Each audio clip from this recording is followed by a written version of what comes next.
SelfSys stands for self-assembly of systems. And you see in the back a bit an idea already. What I will be talking about is to use basically liquids to mediate and to help the assembly of multifunctional complex microsystems. We see a challenge ahead when we look at all these different kinds of micro nanosystems that are existing. We have seen many also in the previous presentations. When we want to assemble them into complete systems. So we want to have, we have techniques, we can fabricate those, but we cannot co-integrate them together. So we have to find ways how to bring these bricks together that they work in an integrated way. SelfSys proposes to fabricate still the parts by existing techniques, but then we want to immerse them completely in the liquid. Then we have to understand how the forces are acting on these parts in the liquid. We have to give them mobility so they can have a real self-assembly, a random motion. And then eventually using templates or external forces to steer the motion by surface forces, fields, microchannels, etc. To actually mate two dissimilar parts that are in the liquid to form a couple. And these couples should have then the final functionality. A part A and B, it can be a sensor, it can be an actuator.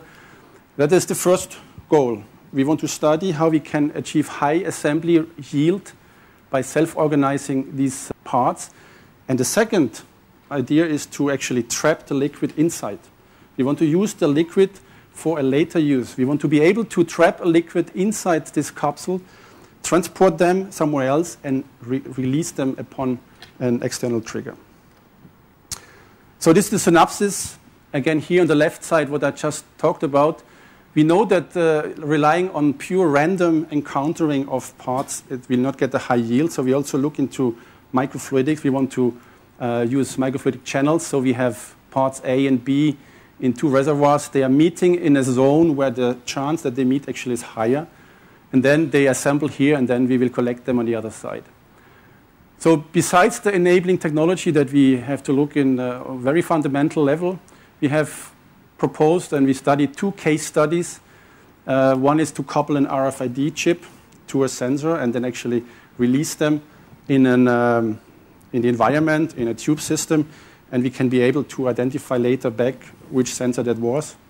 RFID chips, you may know, they are getting smaller and smaller. They're still large because the antenna is large, but Hitachi and other companies are proposing now very small chips that are called smart dust in the range of 50 micrometer.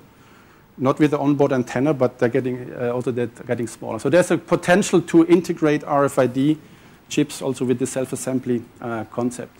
And the other one is the other I mentioned before, assuming we have a capsule that has a sensor and an actuator already integrated together with a liquid inside, assuming it goes to an environment where either temperature changes or UV radiation or a chemical change, we can have a release mechanism to release the liquid from the capsule without external intervention.